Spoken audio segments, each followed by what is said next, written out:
CapCut দিয়ে বাংলা লিখতে পারছেন না, লিখলেও বাংলা ফন্ট ভেঙে যায়, তাহলে এই ভিডিওটি আপনার জন্য। ক্যাপকাটে সঠিকভাবে বাংলা লেখার জন্য আপনাকে প্রথমেই চলে যেতে হবে গুগলে।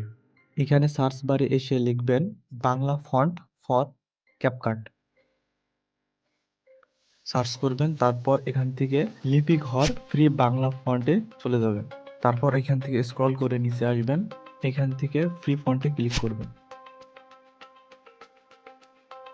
এখান থেকে আপনার পছন্দ অনুযায়ী যে কোনো একটা ফন্ট চুজ করে নেবেন।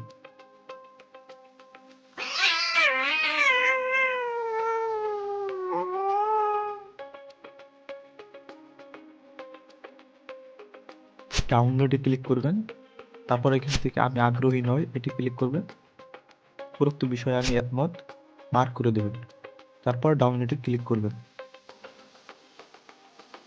আমার ডাউনলোড করাই আছে, আপনারা ডাউনলোড করে নেবেন। তারপর আরেকটি কাজ আছে গুগলে, সেটি হচ্ছে আপনি ক্যাপকাটে যে লেখাটি লিখবেন সেটি বিজয় ফন্টে কনভার্ট করতে হবে।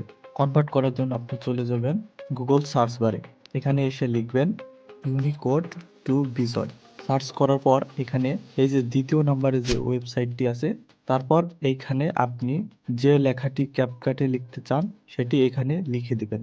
আমি লিখে দিলাম। তারপর এখান থেকে ইউনিকোড থেকে বিজয় এইটাতে ক্লিক করবেন। দেখছেন যে প্রিয় প্রিয় রফলা এখানে ভাঙা আছে। ভাঙা শব্দটি ঠিক করার জন্য এখানে ক্লিক বাটনে ক্লিক করবেন। তারপর ওকে। তারপর এখানে আপনি বিজয় লেখাটি কপি করে নেবেন। ওকে, এবার চলে আসবেন ক্যাপকাটে। ক্যাপকাটে আসার পর আপনার ভিডিওটি সিলেক্ট করে নেবেন। তারপর এখান থেকে অ্যাড টেক্সট ক্লিক করবেন। তারপর এখানে ফন্টসে ক্লিক করবেন। তারপর এখান থেকে অ্যাড ফন্ট ক্লিক করবেন, অ্যাড ফন্ট। তারপর এখানে অ্যাডে ক্লিক করবেন। তারপর এখান থেকে মাই ফন্টসে ক্লিক করবেন। তারপর এখান থেকে আপনার ফন্টটি সিলেক্ট করে নেবেন। আপনার এরকম না আসলে আপনি যেখানে ফাইলটি এক্সট্রাক্ট করছেন সেখানে চলে যাবেন, সেখান থেকে ফাইলটি চুজ করবেন। যেমন আমার ডাউনলোডে ফাইলটি আছে, সেখান থেকে এই যে আলিনুরে চলে যাব ফাইলটিতে। তারপর এখানে এনসি ভি1 ক্লিক করব। তারপর এখান থেকে প্রথমটি সিলেক্ট করব। তারপর এখান থেকে ফন্টটি সিলেক্ট করে নেব। এখানে বিজয় লেখাটি যেটা কপি করেছিলাম সেটা পেস্ট করে দেব। লেখাটি চলে আসলো, কোনো ভাঙা ফন্ট ছাড়াই সুন্দরভাবে চলে আসছে।